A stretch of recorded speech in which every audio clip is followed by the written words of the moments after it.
সমাজে উইরা আসি নাই। আমরা এই দেশের নাগরিক। আমরা বসেন বসেন আমরা ট্যাক্স হোল্ডার নাগরিক। ট্যাক্স দেই আমরা ট্যাক্স। আমরা ট্যাক্স ছাড়া এই দেশে থাকি না। ওয়াজ মাহফিলে আসি আমরা অনুদান দিয়ে সার্বিক সহযোগিতা করে এখানে এসে দাঁড়াই। আর অনেক সবার কথা বলছি না, অনেক বক্তা আছে অর্থের বিনিময়ে এখানে আসে। বিচার করতে হবে। একজন সমাজবাসী, সমাজপতি, সমাজের যে কমিটি, সে যতটুকু এই সমাজের কল্যাণের কাজ করতে পারবে, একজন ইমাম কিন্তু পারে না। সে তো ইমামের দায়িত্ব নিয়ে বসে আছে।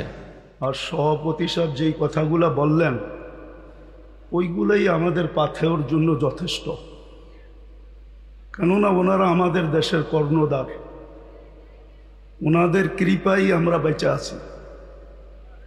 ওনাদের কৃপা যদি না থাকতো তাহলে হয়তো আমরা দেশে থাকতেও পারতাম না, বা দেশে থাকতামও না। কোথায় থাকতাম আল্লাহই জানে। বিদায় আমি কথা লম্বা করতে চাইতেছি না। আমিও আপনাদের কাছ থেকে বিদায় নিতেছি। আমার পরে যেই বক্তা উনি আসবেন, আমি আপনাদের কাছে অনুরোধ রাখব যে আপনারা ওনার কথা শুনবেন এবং দোয়া পর্যন্ত বসবেন, তারপরে এটাকে পরিসমাপ্তি ঘটাবেন। বলে আমি আমার কথা শেষ করলাম। ওমা আলাইনা ইল্লাল বালাগ।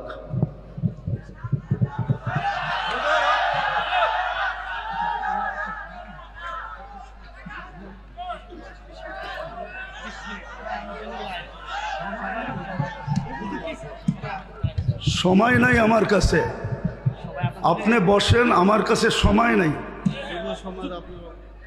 রাখেন রাখেন। আমরা সমাজে উইরা আসি নাই। আমরা এই দেশের নাগরিক। আমরা বসেন বসেন আমরা ট্যাক্স হোল্ডার নাগরিক। ট্যাক্স দেই আমরা ট্যাক্স। আমরা ট্যাক্স ছাড়া এই দেশে থাকি না। আপনারা বসেন। আমাদের দেশের কালচার এটা হয়ে গেছে। সবাই হুজুরদের কথা বলে, কিন্তু হুজুরদেরকে আন্ডার এস্টিমেট করে। আমি পায়ে হাত দিয়ে বলবো, আমাকে কেউ আন্ডার এস্টিমেট করেন না। আপনারা আমাকে চিনেন না, আমার পরিচয় জানেন না। বসেন, আপনারা বসেন। আমার পরিচয় আপনারা জানেন না। আপনারা আমাকে আন্ডার এস্টিমেট করেন না। আমরা সর্ব ওয়াজ মাহফিলে এটা ভুগতেছি আজকে 16 বছর ধরে না। আমরা জন্ম থেকে জ্বলছি, যেটা বাংলাদেশের প্রবাদ বাক্য, আমরা জন্ম থেকে জ্বলছি। জন্ম থেকেই জ্বলা। আর কতদিন? আপনাদের পায়ে হাত দিয়ে বলি বসেন, আওয়াজ করবেন না, কেউ আওয়াজ করবেন না। আমাদের সময়ের দাম আছে। আমাদের সময়ের দাম আছে, এরকম যে আমাদের সময়ের দাম নাই, বা আমাদের এইটা কইরা খাইতে হবে এরকম কোনো জরুরি না যে আমাদের ওয়াজ করেই খাইতে হবে। আমাদের খাওয়ার অনেক ব্যবস্থা আল্লাহ রেখা দিছে। যেই আল্লাহ আমাকে জন্ম দিছে, উনি আমার খাওয়া তৈরি করেন নাই না? খাওয়া ছাড়া আমাকে দুনিয়াতে পাঠায় দিছে যে আমাদেরকে এইভাবে করে খাইতে হবে। আপনাদের পায়ে হাত দিয়া বলি, আওয়াজ করবেন না। বাস আমি যেটা বলছি, সভাপতি সাহেব আমাদেরকে দিক নির্দেশনা ভালোই দেখাইছেন, খারাপ না। কিন্তু আমি আপনাদেরকে বলতেছি, আমার হাতে সময় নেই। আমার আরেকটা প্রোগ্রামে যেতে হবে। আমার এইখানে লেখা আছে 9টা। দেখেন যদি লেখা না থাকে। এখন বাজে কয়টা বলেন তো আপনারা? হ্যাঁ, আপনারা আপনাদের লেখার উপরে আন্তরিক না? আপনারা তো আন্তরিক না। আপনারা আমাকে 9টার সময় দিতে পারেন নাই। আপনারা এখন বাজতে শেষ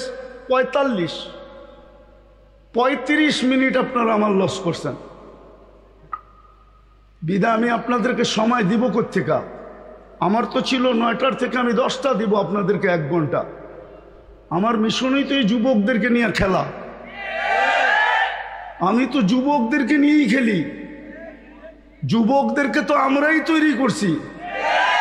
আমি যদিও দেশের স্বাধীনতা দেখি নাই, আমি দেখব কোত্থেকে? ওই 4 তারিখের রাত্রে তো আমি ইংল্যান্ড থেকে কানাডায় যেতেছিলাম, আমি তো জমিনেই ছিলাম না, 39,000 ফিট উপরে ছিলাম। নামার পরে আমি শুনছি দেশ স্বাধীন হয়ে গেছে। ওই দিন থেকে আমার দিলে জন্ম নিছে। আর আমি জানি আমার দেশের যুবক নিয়ে কোথায় রিচার্জ চলতেছে। আমার দেশের কয়জন বলতে পারবে এটা আমি জানি না, কিন্তু আমি জানি আমার দেশের যুবকদেরকে নিয়ে কোথায় রিচার্জ চলতেছে, কোন কোন দেশে বাংলাদেশের যুবক নিয়ে রিচার্জ চলতেছে। যে একটা দিন ছিল স্বপ্নে ভাবতে পারতো না। স্বপ্নে যদি কেউ কাজ করা ভাবতো যে উনি স্বপ্নে ভাবতেছে ঘুমের ভিতরে যে কাজ করা ফেলবে, তো উঠা দেখছে হ্যান্ডকাপ নিয়ে দাঁড়ায় আছে। যদি জিজ্ঞাসা করে হ্যান্ডকাপ, বলে তুমি তো স্বপ্নে দেখতেছিল না সরকার কাজ করবা, আমরা টেকনোলজির মাধ্যমে জেনে ফেলছি, বিধায় তোমার হাতে হাত করি পড়াইতে চলে আসছি। আমার দেশের যুবকরা স্বাধীনতা আইনা দিছে। যুবকরা যদি না দাঁড়াইতো আরো 50 বছরের ভিতরে কারো স্বাধীনতা আনার ক্ষমতা ছিল না।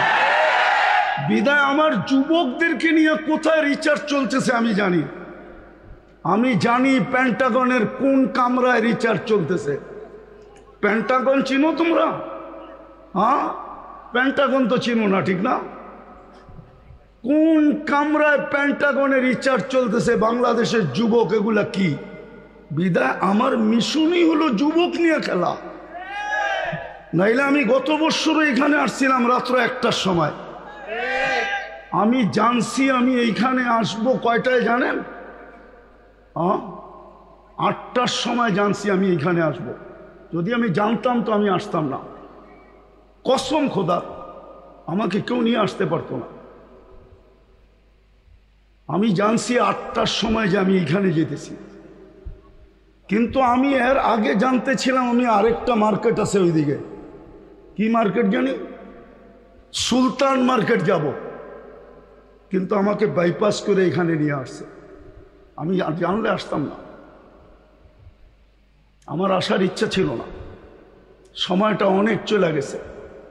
মানুষের মেমোরির ভিতরে একটা জিনিস সেট থাকে, সেটটা নষ্ট হয়ে গেছে। এখন আপনাদেরকে আমি কি শোনাবো, কিন্তু এতটুক শোনাবো যুবকদেরকে, যৌবনের মূল্যায়ন করো। কেননা তোমার উপরে আল্লাহর বাজেট ব্যয় হইতেছে। আমাদের সবার উপরেই আল্লাহর বাজেট ব্যয় হইতেছে। যতই ব্যক্তিত্ব দেখাই না কেন, যদি আল্লাহর কাছ থেকে পানির দামে অক্সিজেন কিনতে হতো, তাহলে ডেলি 16,500 টাকা বিল দিতে হতো, মাসে 4,95,000 টাকা বিল দিতে হতো। এই এলাকায় বাড়ি আর ঘর আর বিল্ডিং কারো লেংটি পর্যন্ত থাকতো না, লেংটি। বিদায় তোমাদের পায়ে হাত দিয়ে বলি, যৌবনটাকে মূল্যায়িত করো। অমূল্য রত্ন আল্লাহ দিছেন। পুরুষকেও বলি পুরুষত্বের মূল্যায়ন করেন, মা বোনদেরকে বলি মাতৃত্বের মূল্যায়ন করেন। চলে যেতে হবে কালকে আল্লাহর কাছে। দুনিয়ায় কয়দিন? দুনিয়ার বাহাদুরি কয়দিন? হাতে আসে যতদিন, বা আপনি বেঁচে আছেন যতদিন। নাইলে অতীতেই তো দেখতাম তেল মারতে মারতে মারতে মিডিয়ালারা তেলের দাম বাড়ায় দিছিল। বিনা তেলে কিভাবে পাকাইতে হয় এটা পত্রিকায় লিখতে শুরু করছে। আজকেও দেখতেছি স্বৈরাচার বলতে বলতে গলা শুকায়া ফেলতেছে, মাঝে মাঝে শুকায় আবার পানিও খায়। তো চিত্র তো দেখতেছি আমাদের চোখেই। দুনিয়ায় কতক্ষণ? আমি বেঁচে আছি যতক্ষণ, অথবা আমার কাছে আছে যতক্ষণ। যেদিন থাকবে না, আমিও থাকবো না, আমার কাছেও থাকবে না। এই জন্যই মৃত্যু লগ্নে 4 জন ফেরেশতা আসে। প্রথম ফেরেশতা ধ্বনি দেয় কানের ভিতরে, ইনকাতাতিল আজাল অনকাতাতিল আমাল, তোমার বয়স শেষ, আশা শেষ। দ্বিতীয় ফেরেশতা একটা চিৎকার দিয়া কানটাকে ফাটায় ফেলে, সালাল ইস্তেগাল, বড় ব্যস্ত ছিল, আল্লাহ ডাকলেও আসার সুযোগ হইতো না। আল্লাহ ডাকে, কে ডাকে? কে ডাকে? 5 বেলা কে ডাকে? 90% মানুষ নামাজ পড়ে না।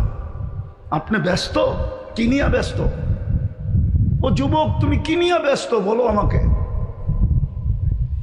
কি নিয়ে ব্যস্ত তুমি? কোন দেহটা নিয়ে ব্যস্ত? এই দেহটা কে দিছে? কে দিছে দেহটা? পূর্ণতা কে দিছে? পারল তো না আজ পর্যন্ত। আমাদের আগের যে প্রধানমন্ত্রী ছিল শেখ হাসিনা, এর ঘরেই তো প্রতিবন্ধী আছে।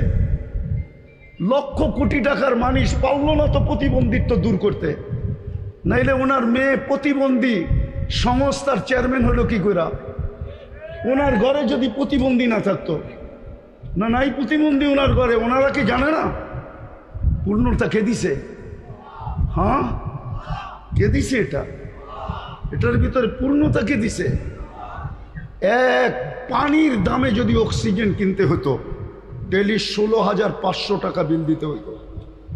তুমি কত শ্রম দিতা যুবক বলো? কয় টাকা বেতন করতা? কয় টাকা কামাইতা ডেলি বলো? শ্রম কতটুক দিতা?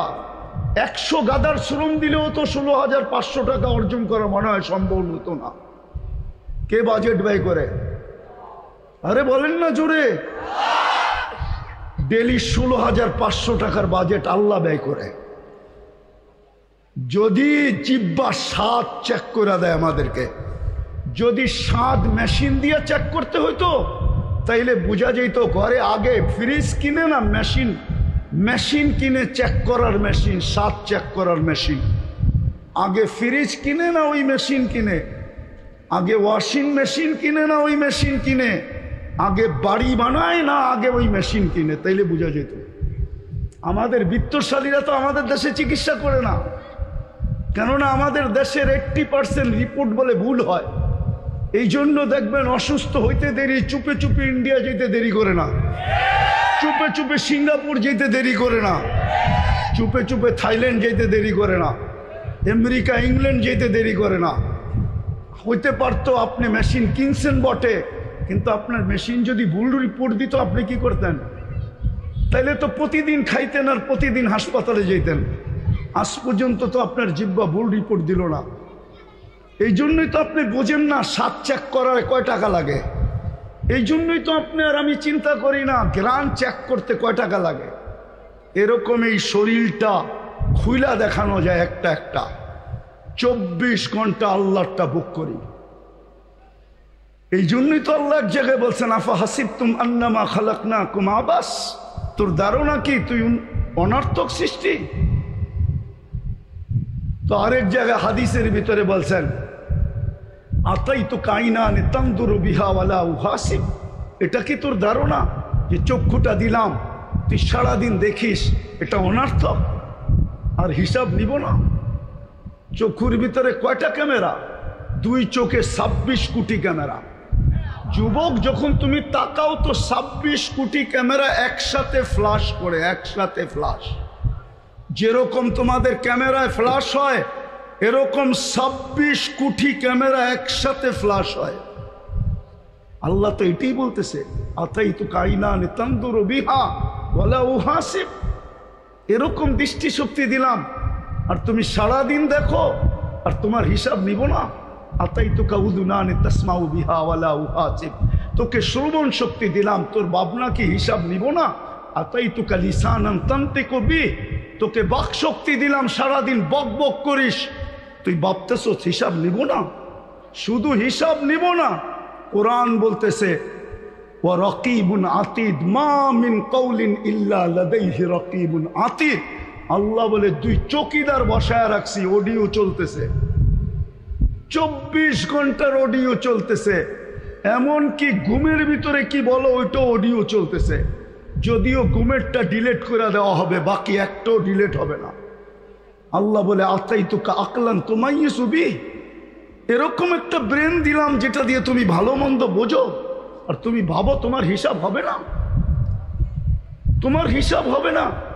আতাইতুকা কলবান তাতাফাক্কারু বিহি ওয়ালা ইউহাসিব, আতাইতুকা ইয়াদানি তাবতিশু বিহা ওয়ালা ইউহাসিব, হাত দিয়া কর্ম করো, তুমি ভাবতেছো তোমার হিসাব নিব না। আতাইতুকা রিজলানি তামশি বিহা ওয়ালা উহাসিব, 2টা পাও দিলাম চলার জন্য, তুমি ভাবো হিসাব নিবে না। আকুনতা সাগীরা ফাকাব্বারতুকা ওয়ালা উহাসিব, তুমি তো ছোটই ছিল, বড় তো আমি করলাম, তুমি ভাবছো তোমার হিসাব নিব না।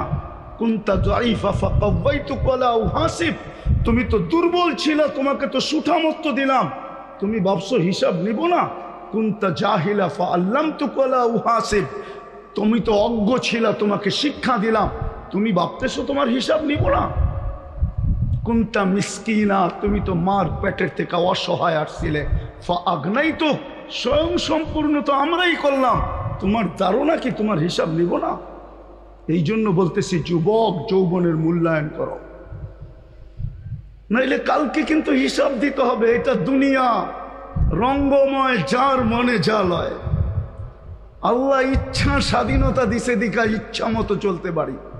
যদি ইচ্ছা স্বাধীনতা না দিতেন তাহলে সারাদিন আল্লাহটা ভোগ করবে আর আল্লাহর বিরুদ্ধে বলবে, আল্লাহর বিরুদ্ধে বলবে, আল্লাহর বিরুদ্ধাচরণ করবে। আমার সমাজের তো 90% নামাজ পড়ে না। ডাকে কে? আরে বলেন না জোরে, কে ডাকে? কে ডাকে? আল্লাহ। কে? যারটা 24 ঘন্টা ভোগ করেন উনি আল্লাহ। যার কাছে হায়াত উনি আল্লাহ, যার কাছে মৌত উনি আল্লাহ, যার কাছে সুস্থতা উনি আল্লাহ, যার কাছে অসুস্থতা উনি আল্লাহ, যার কাছে ধনী হওয়া উনি আল্লাহ, যার কাছে গরিব হওয়া উনি আল্লাহ, যার কাছে ইজ্জত দেওয়া উনি আল্লাহ, যার কাছে বেইজ্জত করা উনি আল্লাহ।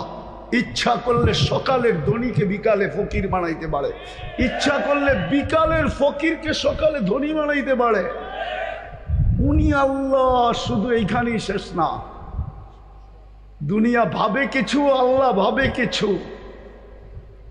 দুনিয়া ভাবে কিছু, আমরা আল্লাহ ভাবে কিছু। হ্যাঁ, দুনিয়া ভাবতে ছিল কিছু, আল্লাহ ভাবতে ছিল কিছু। আল্লাহ যেটা চায় ওইটাই হয়। তো ওই আল্লাহ ডাকে, শুধু এইখানেই শেষ না, 99 পদের মালিক আল্লাহ ডাকে। 99 পদের মালিক আল্লাহ ডাকে। তর্জমা তো দেখে না, খালি নিজেরটা দেখি, আল্লাহর পরিচয় তো দেখি নাই। এই মজমা এক যুবকও নাই যে 99 নামের অর্থ দেখছে। এই স্টেজেও কেউ নাই 99 নামের অর্থ দেখছে। কোত্থেকে আল্লাহ চিনবে? অফিসের সামনে তো পদবি লেখা থাকে, এই পোস্টারেও তো পদবি লেখা আছে পরিচয় হিসাবে। আল্লাহও তো নিজের পরিচয় দিছে 99 নাম দিয়া।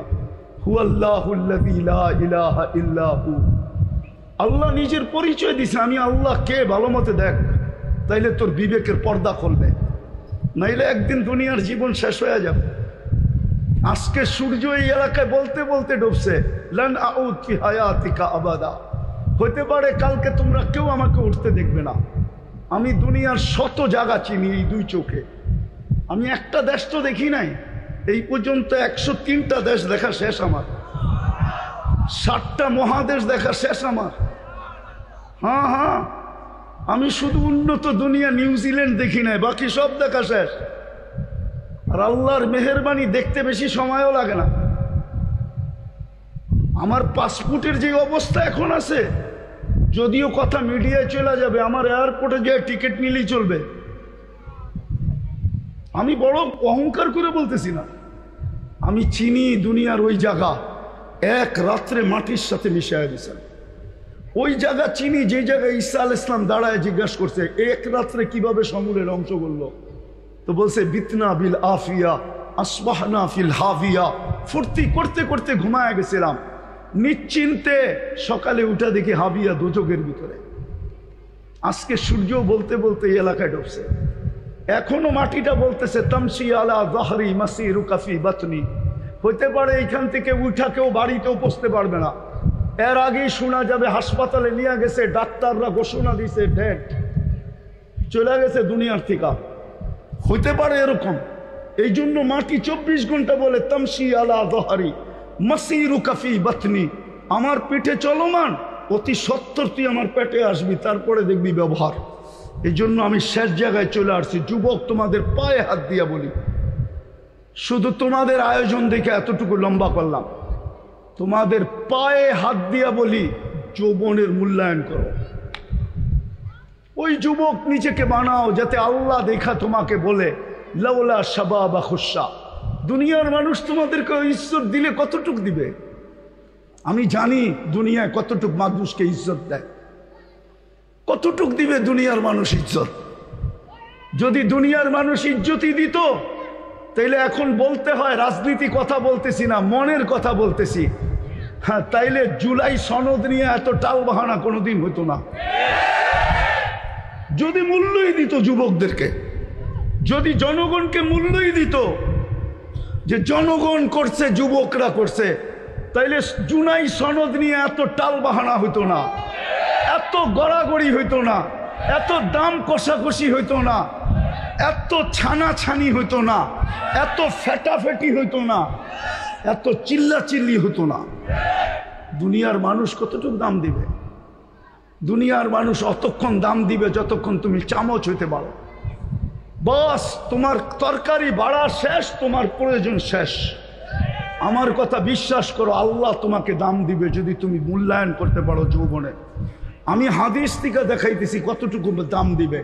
আল্লাহ বলে লাউলা শাবাবা খুশা, ওই যুবকরা যদি জমিনে না থাকতো যে নিজেকে লজ্জাপতির মতো আল্লাহর ভয়ে গুটায় নিছে, তো আল্লাহ বলে লাজালতু সামা হাদিদা, আমি আকাশকে লোহার বানায় দিতাম, আল আরদা সাফসাফা, জমিনকে তামার, ওমা আনজালতু মিনাস সামাই কাতরা ওমা আম্বাততু মিনাল আরদি হাব্বা, জমিন থেকে একটা শস্যের দানা না, আকাশ থেকে একটা বৃষ্টির ফোঁটা না, বাল আনজালতু আলাইহিমুল আযাবা সাব্বা, একের পর এক আযাব দিয়ে ধ্বংস করে ফেলতাম।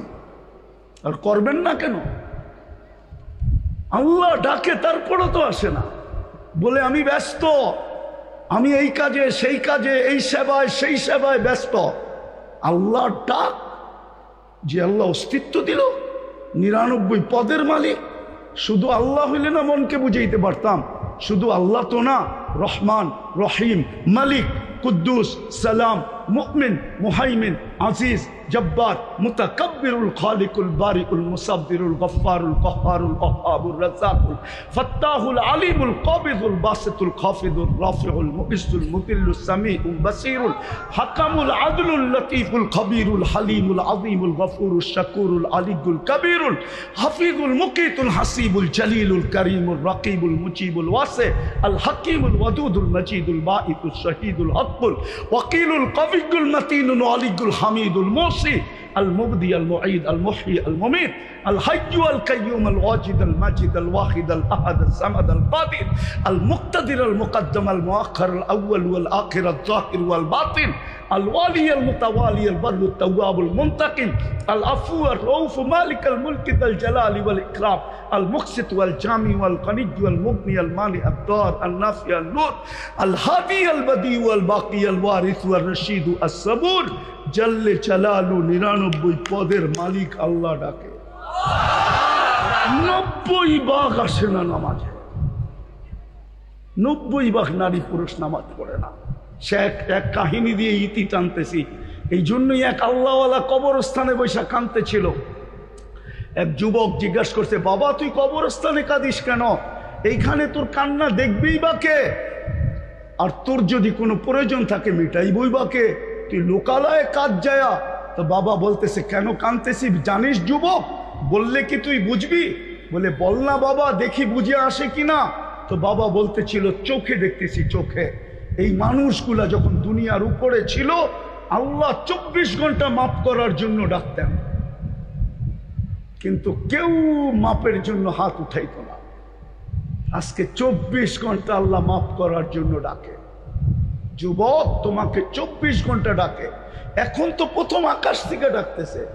ইমাম বুখারী বলছে, আমি বলি না, হালমি মুস্তাগফির ফাগফির আলা। তারপরে বাবা বলতেছিল, বেটা সচক্ষে দেখতেছি এখন সবাই 24 ঘন্টা মাপ চাইতেছে, আল্লাহ একবারও তাকায়া দেখে না। জানি না কথাটা যুবকদের দিলে লাগাইতে পারছে কিনা। আজকে মাফ করার জন্য ডাকে, কেউ হাত তোলে না, না নারী, না পুরুষ, না যুবক, না বৃদ্ধ, না শাসক, না শাসিত, কেউ হাত উঠায় না। কবরে যাওয়ার পরে মাপ চাবে, ওই দিন আল্লাহ আর তাকায় দেখবে না। এই জন্য আসো যুবক, যৌবনের মূল্যায়ন করুন। পুরুষদেরকে বলতেছি পুরুষত্বের মূল্যায়ন করেন। মা বলতে বলতেছি মাবুদ, নারীত্বের মূল্যায়ন করি। প্রত্যেক শ্রেণীর মানুষকে বলতেছি মূল্যায়ন করেন।